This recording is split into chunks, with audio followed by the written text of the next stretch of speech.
Santri baru dari arah yang salah. Namaku Fauzan Ramadan, seorang pemuda dari Cirebon yang sejak kecil sudah haus akan ilmu agama. Setelah lulus SMA, aku memutuskan untuk mondok dan benar-benar ingin mendalami ilmu syariat sekaligus hakikat. Tapi bukan pesantren besar yang aku incar. Aku ingin yang tenang, terpencil, tempat aku bisa menekuni agama tanpa gangguan duniawi. Niat ini yang akhirnya membawaku pada nama yang aneh dan nyaris tak dikenal, Pesantren Al-Haq. Aku pertama kali mendengar nama itu dari seorang lelaki tua yang kutemui secara tak sengaja di stasiun Ulingi, Jawa Timur. Lelaki itu tampak seperti gelandangan, dengan jubah usang dan sorban yang sudah pudar warnanya. Tapi saat dia menatapku, matanya seperti menyala. Kalau kau benar-benar ingin belajar, pergilah ke Pesantren Al-Haq, di kaki bukit Gunung Ijen, di balik hutan Jatisari, katanya. Tapi ingat, jangan datang setelah maghrib. Dan selama di jalan, jangan sekalipun menoleh ke belakang. Aku mengangguk sambil tersenyum sopan, meski pikiranku diliputi keraguan. Tapi malam itu, mimpi-mimpiku aneh. Aku melihat pesantren tua, kiai berjubah putih, dan santri-santri dengan wajah yang tidak utuh. Entah kenapa, aku yakin, itu bukan mimpi biasa. Esoknya aku mencari tahu. Ternyata benar, nama Pesantren Al-Haq memang ada, meskipun nyaris tidak dikenal orang. Letaknya di antara hutan dan lereng gunung, hanya bisa dijangkau dengan berjalan kaki melewati jalan kecil tanpa petunjuk arah. Orang-orang desa sekitar menyebutnya pesantren gaib, karena katanya, hanya orang tertentu yang bisa melihat dan masuk ke dalamnya. Aku nekat berangkat. Setelah naik ojek terakhir ke ujung desa, aku menapaki jalan setapak menuju hutan Jatisari. Langit mulai menguning, pertanda sore menjelang. Suasana terasa makin sunyi dan berat. Tak ada suara burung, hanya desir angin dan bisikan yang sesekali melintas di telinga. Aku ingat pesan kakek itu. Jangan menoleh. Tapi langkah kakiku terhenti saat mendengar suara perempuan memanggil pelan, "Fauzan, tolong aku." Darahku berdesir dingin. Suara itu datang dari belakang. Suara itu, seperti suara almarhum ibuku. Tanganku hampir refleks menoleh. Tapi sebelum itu terjadi, seekor burung gagak besar terbang menukik di depanku, membuatku tersadar. Aku menunduk dan terus berjalan. Tak menoleh. Tak bicara. Ketika aku sampai di halaman pesantren, azan maghrib baru saja berkumandang. Bangunannya tua, berlantai kayu jati, dan berdiri kokoh meski jelas sudah berusia ratusan tahun.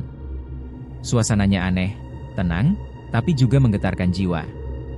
Di depan gerbang berdiri seorang lelaki tinggi berjubah putih, berjanggut putih panjang, dan matanya redup tapi tajam. Dialah Kiai Maruf. "Selamat datang, Fauzan. Kau datang dengan adab. Itu tanda kau telah dipilih." Aku mengangguk, menelan ludah. Entah bagaimana, dia tahu namaku. Malam pertamaku di pesantren diisi dengan pengajian. Tidak seperti pesantren lain yang riuh dengan suara santri dan pengajian kitab kuning, di sini semuanya sunyi. Lampu minyak menjadi penerang. Santri-santri duduk diam, seperti patung, mendengarkan suara Kiai Maruf yang dalam dan menggema meski tanpa pengeras suara. Tapi yang membuat bulu kuduku berdiri adalah, sebagian dari mereka tampak terlalu diam. Tidak bergerak. Tidak berkedip. Salah satu santri di dekatku duduk bersila tanpa napas yang terlihat. Matanya kosong, menatap lurus ke arah kiblat. Keringat dingin menetes dari pelipisku. Setelah pengajian selesai, seorang santri bernama Salman, yang usianya sekitar 20-an juga, mengajakku berbincang di belakang asrama. "Fauzan," katanya lirih. "Kau sadarkan, tidak semua dari kita manusia?" Aku memaksakan tawa. "Jangan bercanda, San. Maksudmu, jin?" Dia menatapku serius. "Ya. Sebagian santri di sini berasal dari alam lain. Mereka belajar seperti kita. Kadang lebih tekun." Aku terdiam. Rasa ingin tahu dan takut bercampur jadi satu. Tengah malam, aku terbangun. Suara lantunan ayat suci bergema pelan. Aku mengintip dari balik pintu asrama. Salah satu santri yang tadi malam duduk di barisan depan sedang salat tapi tubuhnya memanjang seperti karet. Tangannya menyentuh lantai meski tubuhnya berdiri. Wajahnya memudar menjadi kelam, tanpa mata, hanya rongga hitam menganga.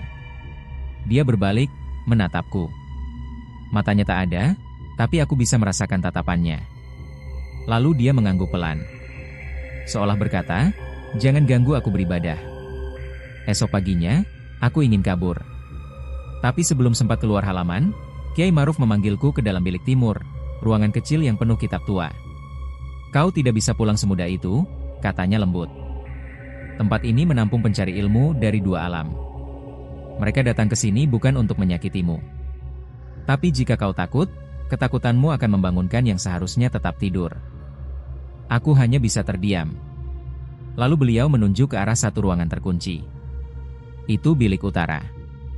Jangan sekali-kali masuk. Kitab-kitab di sana hanya boleh dibaca oleh mereka yang berasal dari alam lain." Aku mengangguk, meski hatiku penuh tanya. Apa sebenarnya tempat ini? Siapa Kiai Maruf? Dan yang lebih penting, apakah aku bisa keluar dari sini suatu hari nanti? Atau, aku akan menjadi bagian dari pesantren ini selamanya. Kitab berdarah dari bilik utara. Sudah 1 minggu aku tinggal di pesantren Al-Haq. Tapi rasa betah itu belum datang. Rasa takut justru semakin menjadi. Malam-malam di sini bukan waktu untuk tidur. Kadang terdengar suara pintu kayu berderit sendiri, kadang suara azan subuh terdengar terlalu dini, padahal jam tanganku masih menunjukkan pukul 2 pagi. Di asrama, aku sekamar dengan Salman dan 2 santri lain, Zaki dan Usman. Zaki pendiam dan sangat tertutup. Ia sering terlihat tengah malam, berjalan pelan di halaman tanpa alas kaki, bibirnya komat-kamit membaca sesuatu yang tidak kumengerti. Usman sebaliknya, periang dan ringan tangan. Tapi wajahnya, tak pernah kulihat berubah ekspresi, bahkan saat tertawa sekalipun. Seperti topeng yang dipaksakan. Zaki itu bukan manusia biasa, tapi dia paling rajin di sini, bisik Salman suatu malam. Usman juga, dia sudah di sini lebih dari 40 tahun, tapi wajahnya nggak berubah sama sekali. Aku tertawa canggung. "Kamu ini suka bercanda, San?" Tapi malam itu juga, aku sadar kalau candaan itu mungkin nyata. Setelah Isya, Kiai Maruf memimpin zikir di langgar kayu, musola kecil di sisi timur pesantren. Seperti biasa, zikir dilakukan dalam gelap, hanya ditemani lampu minyak. Tapi di antara denting suara kayu dan gemetar lantunan tasbih, aku mendengar suara lain. Suara seseorang mengerang pelan dari arah bilik utara, tempat yang dilarang keras untuk dimasuki. Seketika, udara di sekelilingku berubah dingin. Bulu kuduku berdiri. Suara itu, seperti suara orang tersiksa. Setelah zikir selesai dan santri mulai kembali ke asrama, aku melihat Zaki diam di tempat, memejamkan mata.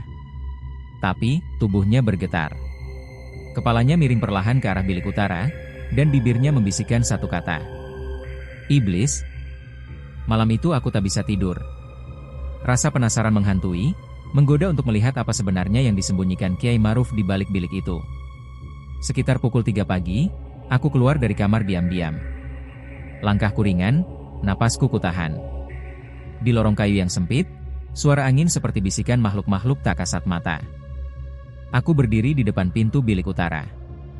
Pintunya terkunci dengan rantai besi dan gembok besar. Tapi anehnya, malam itu gemboknya sudah terbuka, rantainya tergeletak di lantai. Seolah seseorang, atau sesuatu, ingin aku masuk. Hatiku berontak. Tapi rasa penasaran lebih kuat dari takutku. Bilik itu gelap dan penuh debu. Tapi di tengah ruangan ada satu rak khusus berisi kitab-kitab tua berbalut kain hitam. Salah satunya tergeletak terbuka, seolah baru saja dibaca. Dan di atasnya, tetesan darah segar. Tanganku gemetar saat mendekat. Kitab itu tidak memiliki judul. Halaman pertamanya kosong. Tapi begitu aku membuka ke halaman tengah, tiba-tiba tubuhku terhuyung. Tulisan-tulisan dalam huruf Arab kuno tampak bergerak sendiri. Seperti ular melata, membentuk kalimat yang berbicara langsung ke dalam kepalaku. Innaladzina kafaru sawa'un alaihim. Kalimat itu bergema bukan di telinga, tapi langsung di dalam batinku. Suaranya berat, seperti berasal dari dasar bumi. Tiba-tiba, dari pojok ruangan, terdengar suara keras, "Siapa di sana?" Aku terkejut dan menoleh cepat. Di ambang pintu berdiri Kiai Maruf. Tapi malam itu, beliau tak tampak seperti biasanya. Jubahnya bergoyang tanpa angin, matanya menyala merah samar. Suara beliau menggema, bukan dari tenggorokan, tapi seperti dari dimensi lain. "Apa kau tahu apa yang sedang kau sentuh, Fauzan? Aku tergagap. Saya hanya penasaran, Kiai. Beliau mendekat pelan, tapi langkahnya tak bersuara di atas lantai kayu. Tangannya terulur, menutup kitab itu dengan satu gerakan ringan. Darah yang menetes tiba-tiba lenyap. Udara di dalam bilik menjadi berat.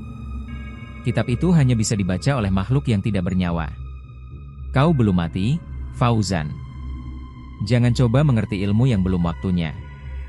Aku nyaris pingsan, tapi Kiai Maruf menepuk pundakku. Seketika, dunia di sekitarku berputar dan gelap. Aku terbangun di kamarku keesokan pagi. Salman menatapku lekat-lekat. Kau masuk ke bilik utara, ya? Aku hanya bisa mengangguk. Salman menarik napas panjang. Berarti malam ini kau akan diuji. Ujian dari alam lain. Malam itu datang lebih cepat dari biasanya. Langit di atas pesantren Al-Haq tampak kelabu, meski matahari belum benar-benar tenggelam. Awan menggantung rendah seperti tangan raksasa yang hendak mencengkeram bumi. Para santri tampak gelisah, beberapa mempercepat wudhu, sebagian lagi memperbanyak wirid. Bahkan Usman, yang biasanya santai, malam itu duduk di serambi musola sambil membaca ayat kursi berulang-ulang. Aku tahu ini pasti ada hubungannya dengan apa yang kulakukan tadi malam, membuka kitab bilik utara. Meski Kiai Maruf tak menghukumku secara langsung, ada tatapan tajam penuh makna saat pengajian tadi sore. Seolah beliau tahu, ujian itu bukan dari beliau, tapi dari yang lain. Fauzan, kata Salman, saat kami sedang membersihkan aula, nanti malam jangan tidur. Apapun yang terjadi, jangan panik. Kalau kau dengar namamu dipanggil, jangan jawab. Aku terdiam. Siapa yang akan memanggilku? Dia menatapku dengan serius. Mereka. Malam turun perlahan. Aku menahan kantuk, duduk di dalam kamar. 3 teman sekamarku, Salman, Usman, dan Zaki, juga terjaga. Mereka seperti sedang berjaga, menanti sesuatu yang datang. Pukul 1 dini hari, angin masuk dari jendela yang tak terbuka. Udara menjadi dingin menusuk tulang. Tiba-tiba terdengar langkah kaki di luar lorong asrama. Suara sandal diseret pelan. Kemudian suara itu berhenti tepat di depan pintu kamar kami. Tok, tok, tok. Astagfirullah, bisik Zaki. Kemudian terdengar suara perempuan, pelan dan gemetar. Fauzan, ini ibu, buka pintunya, nak. Jantungku mencelos. Itu suara ibuku, dengan nada lembut yang selalu membuatku rindu. Suara yang bahkan belum pernah kudengar lagi sejak beliau wafat 2 tahun lalu. Aku berdiri. Kakiku bergerak sendiri. Tapi Salman menarik tanganku dengan keras. Itu bukan ibumu. Suara di balik pintu berubah, menjadi suara tangis. Lalu tawa. Lalu jeritan. Fauzaan. Buka aa. Pintu berguncang keras. Tapi tak terbuka. Entah bagaimana, kamar kami tetap terkunci meski selnya sudah longgar. Usman dan Zaki duduk bersila, mulai membaca ayat-ayat ruqyah. Salman menggenggam tanganku, berbisik. Ujianmu sudah dimulai. Bertahanlah. Aku menutup telinga, berusaha tidak mendengar suara-suara itu. Tapi dari balik pintu, terdengar lagi suara ibuku, kali ini lebih tenang. Kalau kau tak buka, kau akan kutemui dalam mimpimu. Lalu semuanya sunyi. Tapi bukan berarti ujian selesai. Jam 3 pagi, aku mulai mengantuk berat. Seperti ada sesuatu yang memaksaku tidur. Mataku berat luar biasa. Dan tanpa kusadari, aku tertidur. Dalam mimpiku, aku berada di tengah hutan yang asing. Di sana berdiri pesantren tua, mirip pesantren Al-Haq, tapi atapnya hangus dan dindingnya berlumur darah. Aku berjalan masuk. Semua santri duduk bersila, wajah mereka kosong, mata mereka berlubang. Di mimpi itu, Kiai Maruf berdiri di mimbar. Tapi tubuhnya lebih tinggi dari biasanya, seperti menjulang ke langit. Suaranya berat, bergaung tanpa sumber. Fauzan, kau telah membuka mata. Sekarang kau harus melihat semuanya. Lalu lantai runtuh. Aku jatuh ke dalam ruang kosong. Gelap. Tapi dari kegelapan itu muncul wajah-wajah. Mereka, para santri. Tapi tubuh mereka bukan tubuh manusia. Ada yang bersisik, Ada yang bertanduk, bahkan ada yang melayang tanpa kepala. Salah satunya mendekat padaku dan berbisik. "Jika kau ingin selamat, carilah kitab hijau." Aku terbangun dengan napas memburu. Pagi belum datang. Tapi kamar sudah kosong.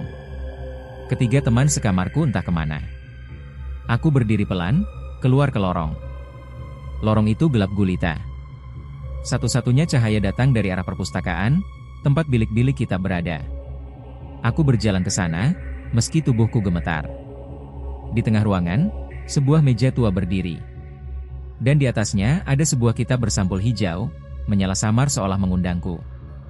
Tanganku nyaris menyentuhnya ketika suara berat terdengar di belakangku. Belum saatnya. Aku berbalik. Kiai Maruf berdiri di sana, wajahnya teduh tapi tajam. Kitab ini hanya akan menunjukkan dirinya pada mereka yang sudah melewati 3 ujian. "Kau baru 1. Aku menunduk. "Apa yang terjadi semalam, Kiai?" Beliau tersenyum tipis. "Itu bagian dari pemurnian niat. Kau telah membuka sesuatu yang bukan untukmu, tapi belum melampaui batas.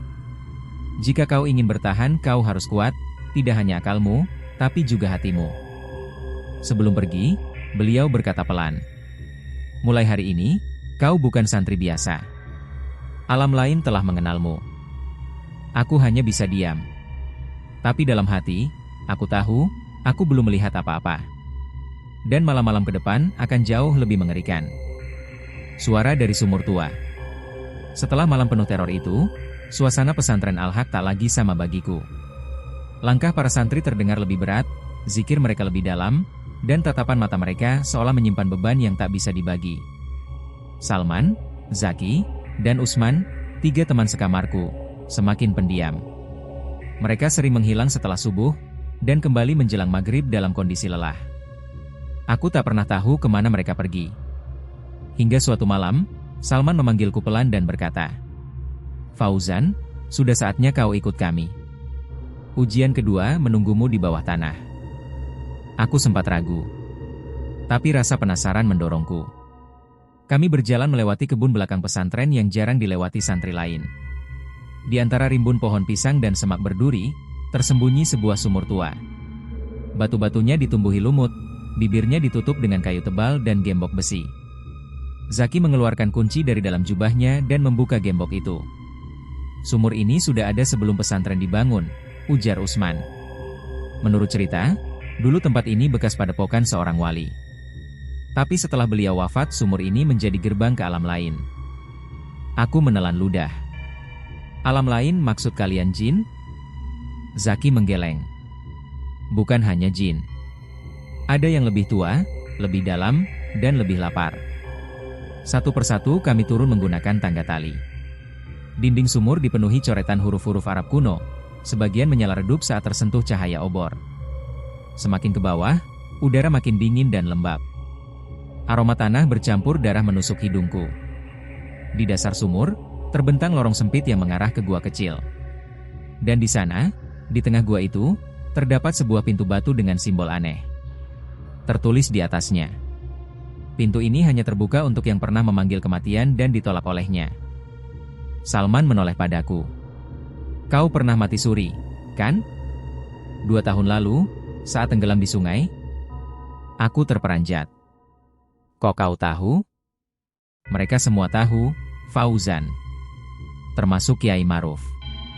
"Kau dipilih karena itu." Tiba-tiba pintu batu itu terbuka perlahan.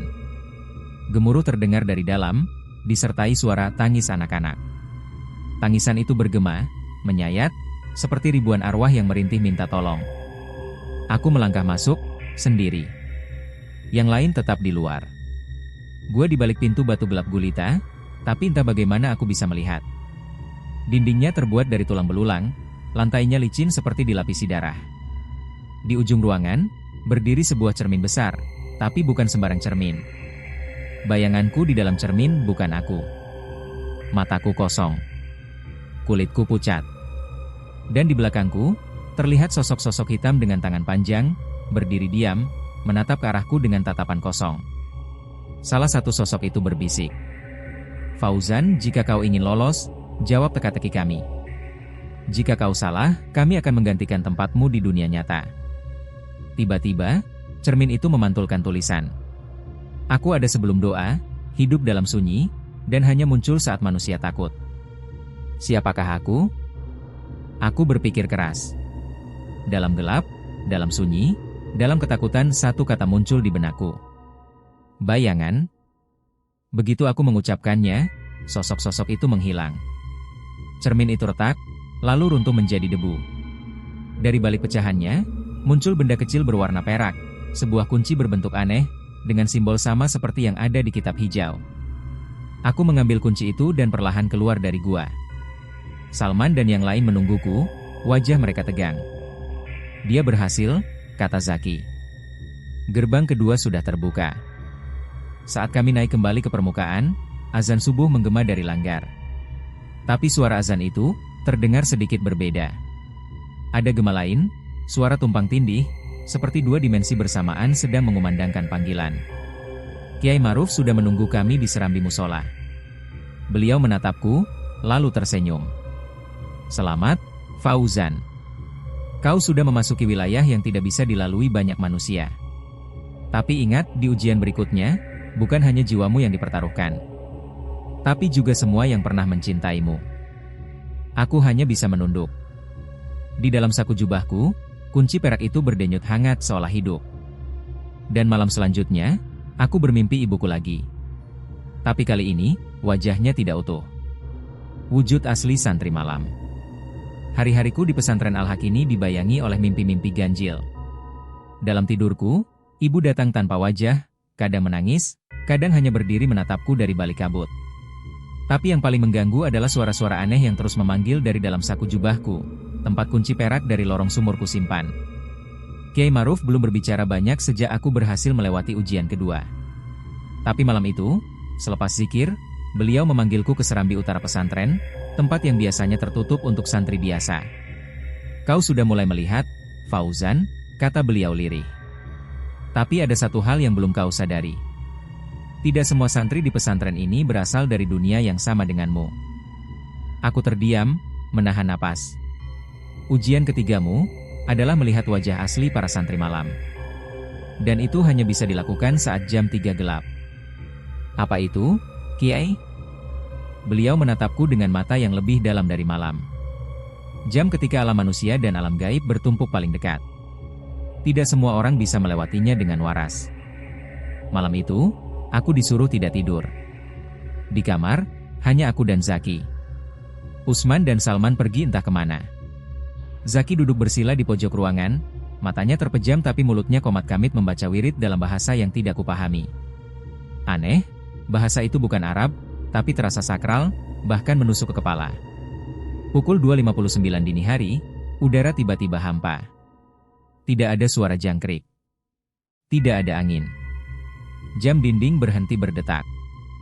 Dan saat jarum panjang menyentuh angka 12, jam 3 gelap dimulai. Semua lampu mati. Tapi bukan karena listrik padam, lampu minyak, lilin, bahkan cahaya purnama, lenyap. Seperti dunia ditelan sesuatu yang lebih gelap dari malam. Kemudian satu persatu, santri keluar dari kamar mereka. Tapi yang keluar bukan seperti teman-teman yang kukenal. Mereka berjalan seperti boneka rusak. Leher terkulai, tangan panjang menyeret lantai. Mata mereka kosong, tidak memantulkan cahaya. Beberapa tidak punya mulut. Beberapa lainnya memiliki wajah ganda, satu tersenyum, satu menangis. Aku menahan napas, bersembunyi di balik pintu kamar. Tapi Zaki berdiri. Matanya terbuka dan, untuk pertama kalinya, kulihat pupilnya bercabang 3, berputar seperti pusaran. Mereka sudah memperlihatkan wajah aslinya, katanya. Sekarang, giliranmu. Aku terdorong keluar kamar oleh kekuatan yang tak terlihat. Lorong pesantren penuh oleh makhluk-makhluk berjubah santri, tapi tubuh mereka jelas bukan manusia. Salah satunya melihat ke arahku dan berkata, "Kau belum pantas berada di sini, manusia setengah mati." Aku berlari ke arah musola, satu-satunya tempat yang kulihat masih mengeluarkan cahaya samar. Tapi saat aku masuk, musola itu kosong. Tak ada Kiai Maruf, tak ada jamaah. Hanya kitab hijau, ya, kitab yang pernah muncul di mimpiku, tergeletak di mimbar, terbuka. Tulisan di halaman pertama menyala. Siapa yang membuka wajah malam, harus siap kehilangan wajahnya sendiri. Tiba-tiba, seluruh dinding musola berubah. Cermin muncul di setiap sisi, dan di dalamnya aku melihat diriku, tapi tanpa mata. Tanpa mulut. Tanpa telinga. Seperti boneka tak bernyawa. Aku berteriak, tapi tak ada suara keluar. Lalu dari balik salah satu cermin, Usman muncul. Tapi wujudnya bukan Usman yang kukenal. Tubuhnya besar, bersisik, dengan sepasang mata hitam legam. Tangannya seperti akar pohon, bergerak perlahan. "Fauzan, kau sudah melihat kami. Tapi apakah kau bisa menerima kebenaran?" Tiba-tiba Zaki muncul di sampingnya, tapi ia terlihat sama seperti biasa. "Kami semua berasal dari pesantren lain. Pesantren gaib. Kami dikirim untuk menjaga perbatasan alam, agar manusia seperti kalian tidak sembarangan menembus batas." "Tapi kenapa aku?" tanyaku, meski suaraku hanya bergema dalam kepalaku. "Karena kau bukan sepenuhnya manusia lagi, Fauzan. Kau pernah melewati kematian, dan pintu itu tidak sepenuhnya tertutup." Cermin-cermin itu pecah bersamaan. Aku terlempar ke tengah musola, dan saat ku buka mata, Kiai Maruf berdiri di depanku. Tangannya menunjuk kitab hijau. "Ambil itu," katanya. "Itu hadiah atas keberanianmu." Saat tanganku menyentuh kitab itu, getaran hebat merambat ke seluruh tubuhku. Seperti ribuan suara berbisik dalam satu waktu. Tapi kini aku mengerti, aku tidak lagi sama. "Mulai sekarang," kata Kiai Maruf, "kau bukan hanya santri Al-Haq. Kau juga penjaga perbatasan. Ujianmu belum selesai, tapi kau sudah bisa melihat." Masa lalu Kiai Maruf. Sejak malam jam 3 gelap, aku tidak lagi bisa membedakan mana yang nyata dan mana yang bukan. Dunia terasa seperti kain tipis yang bisa robek kapan saja, memperlihatkan sesuatu di baliknya, sesuatu yang tidak seharusnya kulihat. Setiap malam, aku bermimpi berdiri di pelataran pesantren, tapi bukan pesantren Al-Haq yang sekarang. Gedungnya reot, langgar runtuh, dan menara azan ditumbuhi akar menjalar. Di sana, seorang lelaki tua duduk di tengah kobaran api, namun tubuhnya tidak terbakar. Ia membaca kitab yang sama, kitab hijau, sambil menangis darah. Dan saat aku hendak mendekat, dia selalu berkata hal yang sama. "Jangan ulangi kesalahan kami." Pagi itu, setelah subuh, Kiai Maruf memanggilku ke ruang wasiat, ruangan terkunci yang hanya bisa dibuka dengan 3 kunci perak, yang kini telah kudapatkan. "Kau sudah cukup kuat untuk tahu siapa aku sebenarnya," ucapnya. Ruangan itu dipenuhi benda-benda aneh. Tengkorak dengan aksara Arab di dahinya, kendi yang terbuat dari tanah kuburan, dan di pojok lukisan tua yang membuat bulu kuduku berdiri. Dalam lukisan itu, ada 3 orang ulama bersorban hitam berdiri mengelilingi makhluk bersayap hitam, bersujud di tengah lingkaran api. Salah satu dari 3 ulama itu, wajahnya mirip Kiai Maruf. Beliau menatap lukisan itu dengan mata berkaca-kaca. "Itu aku, puluhan tahun lalu," bisiknya. "Bersama 2 sahabatku, kami mencoba membuka gerbang antara dunia manusia dan jin, demi mencari ilmu yang tidak pernah diajarkan manusia." Beliau duduk, membuka kitab tua bersampul kulit. Tulisan di dalamnya bukan hanya Arab, tapi juga huruf-huruf aneh yang tampak seperti bergerak. Aku nyaris muntah hanya dengan melihatnya. Dulu kami membangun pesantren Al-Haq ini di atas tanah bekas padepokan Wali Agung. Kami pikir, tanah ini penuh berkah. Tapi ternyata di bawahnya tersegel sesuatu yang jauh lebih tua dari jin. Beliau menunjuk simbol dalam kitab itu. Namanya makhluk zalam. Ia tidak punya tubuh, tapi bisa hidup dalam pikiran manusia. Kami bertiga memanggilnya, dan hanya aku yang selamat. Aku menahan napas. Lalu, yang lain? Satu di antaranya kini menjadi suara dalam angin malam. Ia menyesal. Tapi yang ketiga, tubuhnya diambil oleh makhluk itu, dan hingga kini ia berkeliaran, mencari jalan untuk membuka gerbang penuh agar zalam bisa masuk ke dunia ini. Aku bergidik. "Siapa dia, Kiai?" Beliau tak langsung menjawab, hanya menatapku dalam. "Dia ada di sini, di antara kita. Bahkan mungkin pernah bicara denganmu." Tubuhku langsung dingin. Ujian selanjutnya bukan hanya melawan kegelapan luar, Fauzan, tapi juga kegelapan yang menyamar sebagai sahabat. Salah satu dari temanmu bukan manusia. Dan dia sudah tahu kalau kau mulai curiga. Aku mengingat kembali Usman, Zaki, dan Salman. Zaki selalu tenang. Terlalu tenang. Usman terlalu cepat menghilang tiap malam. Tapi Salman, dialah yang pertama kali bicara soal ujian. Dia pula yang paling keras melarangku membuka kitab hijau. Apakah dia yang dimaksud Kiai? Bagaimana aku bisa tahu yang mana dia? Tanyaku. Buka kitab ini lagi nanti malam, saat kau sendirian. Tapi kali ini, buka halaman terakhir.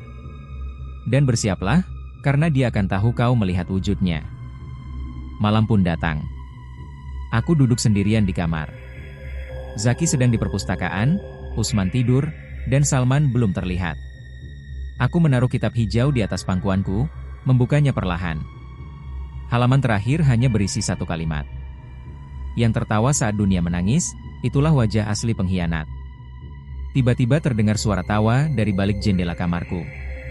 Aku berdiri perlahan, menoleh. Dan di sana, di balik kaca yang berembun, Salman berdiri. Tapi wajahnya bukan wajah manusia.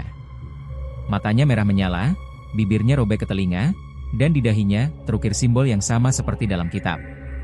"Fauzan," katanya dengan suara dalam dan berlapis. "Kau terlalu jauh masuk. Sekarang kau tidak akan keluar." Lampu kamar padam. Dan dalam gelap, suara langkahnya mendekat, bersamaan dengan bisikan-bisikan dari dunia lain. Wajah sejati Salman. Aku membeku di tempat. Salman, atau makhluk yang menyerupainya, berdiri diam di luar jendela. Wajahnya hancur, seperti kulit yang dikupas dengan pisau tumpul. Matanya menatapku lurus, tanpa berkedip. Bibirnya bergerak, namun suara yang keluar bukan dari mulut itu, melainkan dari dalam kepalaku. "Akhirnya, kau melihatku. Kau sudah terlalu dekat dengan kebenaran, Fauzan."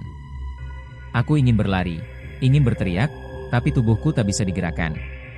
Seperti ada tangan tak kasat mata yang menekan tubuhku ke lantai. Kunci perak di saku jubahku mulai berdenyut, semakin kuat, seperti berusaha melindungiku. Tiba-tiba pintu kamar terbuka dengan keras. Zaki dan Usman masuk, masing-masing membawa segumpal garam dan seutas benang merah yang diikat dalam pola tertentu. "Jangan biarkan dia masuk ke dalam," teriak Zaki. Usman melempar garam ke arah jendela. Tubuh Salman langsung melengkung, mengeluarkan suara mengerikan seperti besi terbakar. Jendela meledak, dan sosok itu lenyap dalam kabut hitam tebal, meninggalkan aroma belerang dan bau daging busuk. Aku jatuh terduduk, tubuhku lemas. Zaki membantuku bangkit. "Kau sudah melihat siapa dia sebenarnya. Mulai sekarang, dia akan mencoba memecahkan batas. Kita harus bertindak cepat." Aku menatap mereka dengan bingung.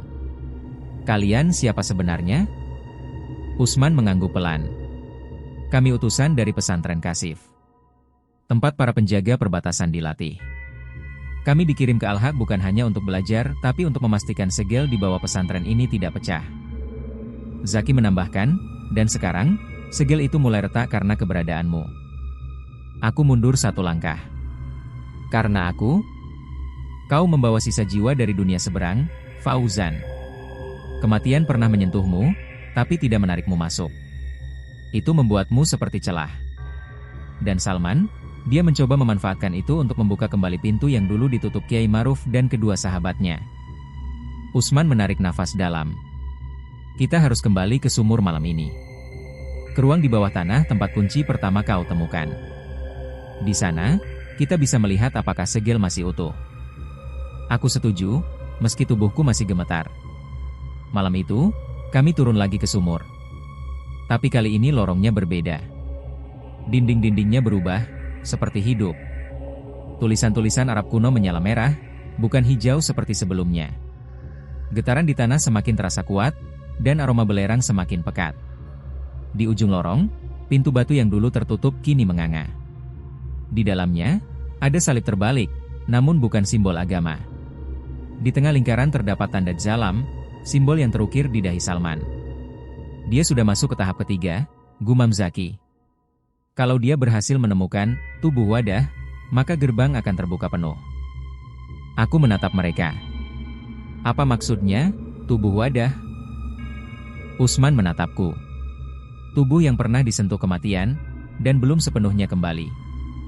Tubuhmu, Fauzan. Jantungku berdegup kencang. Jadi selama ini, dia mengincarku? Zaki menaruh tangannya di pundakku. Ya. Tapi ada cara untuk menghentikannya. Kau harus menerima sepenuhnya warisan Kiai Maruf, menjadi penjaga gerbang. Aku terdiam. Namun, jika kau menerima itu, lanjut Usman, kau tak akan bisa kembali ke kehidupan biasa. Kau bukan santri biasa lagi. Kau akan melihat dunia ini dengan dua mata, mata manusia dan mata yang bisa menembus hijab. Suara langkah terdengar dari atas sumur. Kiai Maruf turun perlahan, membawa tongkat kayu berukir yang belum pernah kulihat sebelumnya. Dari ujung tongkatnya, cahaya biru muda menyebar, menetralisir udara panas di lorong. Fauzan, kata beliau, kau sudah melihat cukup.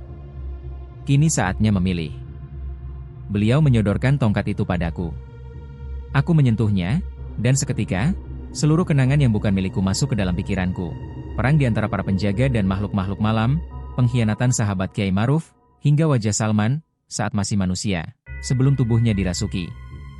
Mataku berair. Nafasku sesak. Aku, kataku lirih, aku akan jadi penjaga. Tapi dengan satu syarat. Kiai Maruf menatapku.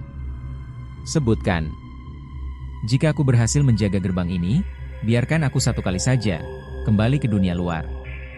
Menemui ibuku. Biarpun cuma 1 jam. Beliau mengangguk.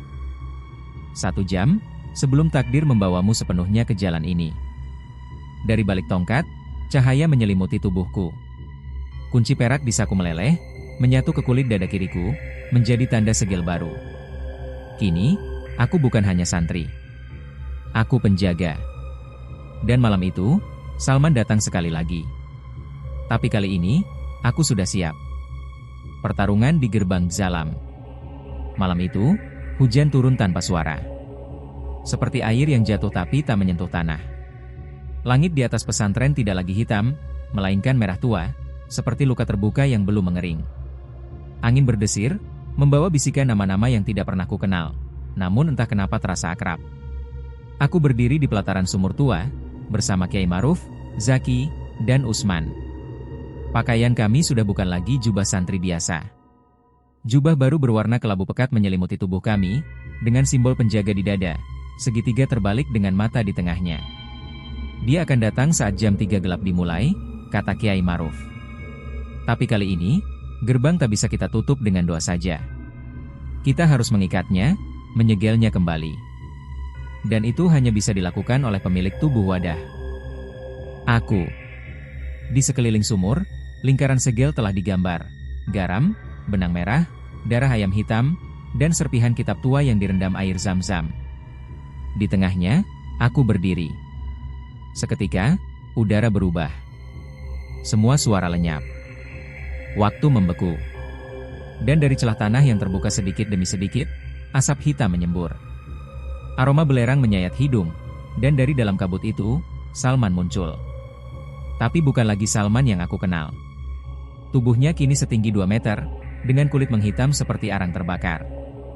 Tangan kirinya bercakar panjang, sementara tangan kanannya terbuat dari tulang-tulang manusia yang menjulur seperti tentakel. Matanya, 3 buah, membentuk segitiga, bersinar merah darah. Fauzan, suaranya bergema seperti ribuan makhluk berbicara dalam satu mulut. Kau telah memilih sisi yang salah. Aku menatapnya dengan mantap. Justru kau yang salah. Kau lupa siapa yang dulu membaca ayat pertama kali. Kita dulu belajar bersama. Wajah Salman menyeringai. Itu bukan aku. Salman yang kau kenal sudah lama mati. Aku hanyalah cangkang, yang sekarang jadi pintu. Dia melompat ke arahku, tapi segel menghalanginya. Kilatan cahaya keluar dari tanah, membakar kulitnya. Ia meraung, tapi tidak mundur. Justru ia menusukkan tangan tulangnya ke tanah, mencoba menghancurkan pola segel. Kiai Maruf melantunkan doa dalam bahasa Aram kuno, sementara Usman dan Zaki melemparkan jimat pembatas ke 4 penjuru. Tapi makhluk Salman terlalu kuat. Segel mulai retak. Tanah di bawah kami mulai terbelah. Dan dari dalam celah itu, Makhluk Zala muncul sebagian, seperti kabut pekat yang memiliki wajah tanpa mata, hanya mulut-mulut besar menganga, masing-masing melantunkan bisikan yang membuat telinga berdarah. "Fauzan, waktunya," teriak Kiai Maruf. Aku mengangkat tongkat warisan Kiai Maruf tinggi-tinggi, lalu menghantamkannya ke tanah di tengah pola segel. Seketika, segitiga di dadaku menyala terang. Seluruh tubuhku bergetar, jiwaku seperti ditarik keluar lalu dilemparkan kembali ribuan kali dalam 1 detik. Lalu, aku masuk ke dalam pikiranku sendiri. Di sana, aku bertemu Salman, yang asli. Ia duduk bersila di ruangan hitam pekat, tubuhnya kurus, matanya kosong. "Fauzan," katanya pelan, "aku tidak kuat." Makhluk itu datang saat aku menyendiri. Ia menjanjikan kekuatan, ilmu, dan jalan pintas. Aku tak tahu, ternyata tubuhku akan direnggut. Aku mendekatinya. "Aku bisa menyelamatkanmu. Tapi kau harus melawan dari dalam." "Aku takut." "Salman, ingat siapa dirimu. Kita dulu salat berjamaah. Kita berbagi air wudhu. Kau tak sendiri." Tiba-tiba tubuh Salman memudar, lalu berubah menjadi api. Dan suara dari luar menggema. "Dia sudah milikku." "Terlambat, Fauzan." Aku membuka mata. Makhluk Salman kini telah melanggar batas segel, dan makhluk Zalam setengah tubuhnya sudah di dunia ini. Tangan besar dari kegelapan menjulur ke arah langit, dan suara azan mulai terdengar terbalik. "Aku harus mengorbankan tubuh ini," gumamku. "Hanya itu caranya menutup pintu." Zaki menatapku panik. "Jangan. Kau belum siap." Tapi aku sudah tahu. Aku melompat masuk ke lubang segel, menghantamkan tongkat ke arah wajah makhluk Salman. Seketika, semuanya meledak dalam cahaya putih. Sunyi. Gelap. Dingin. Aku terbangun di tempat yang asing. Sebuah ruangan putih, tanpa pintu, tanpa jendela.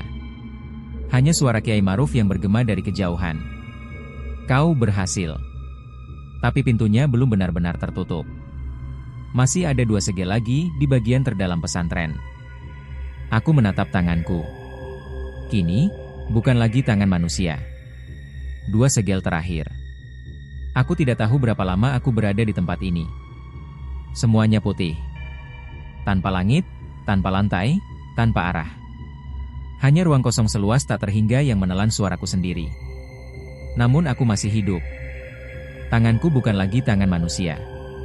Kulitku mulai berubah seperti kaca, tembus cahaya, tapi bukan transparan. Aku melihat urat-urat yang bukan merah, melainkan biru kehijauan, berdenyut seperti ular kecil dalam tubuhku. Aku duduk, menunggu, sampai sosok berjubah hitam muncul dari kejauhan. Perlahan ia mendekat, dan meskipun wajahnya tertutup, aku tahu siapa dia. Kiai Maruf. Tapi tidak seperti biasanya. Kali ini, jubah beliau tak bercahaya. Ia terlihat lelah, tua, rapuh. "Selamat datang di hijab ke-6, katanya. "Ini bukan dunia jin, bukan dunia manusia. Ini batas. Disinilah ruh yang terlalu dalam menyentuh 2 dunia terjebak." Aku menatap tangan kaca ini. Apa aku sudah mati? Tidak. Tapi kau juga bukan sepenuhnya hidup. Kau kini penjaga perbatasan, dan itu menuntut harga. Ia mengangkat tongkatnya dan menggambar lingkaran di udara. Lingkaran itu terbuka seperti jendela. Di dalamnya kulihat pesantren Al-Haq, tapi berbeda. Langitnya gelap ungu, tanahnya hitam legam. Para santri berjalan pelan, mata mereka kosong, dan kitab yang mereka bawa bukan Al-Quran, tapi lembaran hitam berasap. Ini masa depan pesantren, jika 2 segel terakhir tidak ditutup. Aku tertegun. Di mana letaknya? Segel keempat berada di ruang mustasyar, tempat rapat para santri senior dulu. Sekarang ruang itu tersegel karena tragedi 10 tahun lalu. Aku menelan ludah. Dan yang kelima, Kiai Maruf memalingkan wajahnya. Di tempat yang tidak boleh disebut. Bahkan olehku. Aku tak mengerti. Beliau mendekat. "Kau harus kembali. Tapi kau tak bisa kembali sebagai santri biasa. Untuk masuk ruang mustasyar, kau harus menampakkan wujud barumu, dan bersiap menghadapi para murid lama yang tidak pernah lulus. Dengan satu hentakan tongkatnya, ruang putih itu bergetar, dan tubuhku seperti dilempar kembali ke tubuh asal. Aku terbangun di pelataran belakang pesantren. Langit normal, tapi hanya sementara. Kulihat awan mulai bergerak terbalik, dan burung gagak berterbangan mengitari menara pesantren. Zaki dan Usman berlari ke arahku. "Fauzan, kau kembali," seru Usman, tapi wajahnya langsung berubah saat melihat mataku. "Matamu sekarang seperti mata langit malam." "Sudah waktunya," kataku pelan. "Bawa aku ke ruang mustasyar." Mereka membawaku melewati lorong-lorong lama pesantren, ke sayap yang sudah lama dikunci. Di depan pintunya, terukir nama-nama santri yang wafat dalam insiden 10 Muharram. Saat pintu dibuka, udara dingin langsung menyergap. Ruangan itu masih gelap, dipenuhi bangku kayu tua yang retak dan dinding penuh cap tangan merah. Tiba-tiba terdengar suara tawa anak-anak. Dari balik bayangan, muncul sosok-sosok kecil, santri kecil berumur sekitar 10 tahun. Tapi wajah mereka penuh luka. Matanya bolong, mulutnya menganga tak sempurna. Mereka berjalan mendekat, sambil membawa kitab. Salah satunya berbicara. "Kami dulu santri. Kami patuh. Tapi kami dikorbankan untuk segel ini." Aku menoleh pada Kiai Maruf yang muncul entah dari mana. "Benar," katanya lirih. "Untuk menjaga gerbang tetap tertutup, nyawa mereka dijadikan tumbal oleh sahabatku, yang kini menjadi pelayan zalam. Dan kau membiarkan itu?" tanyaku marah. Aku terlambat.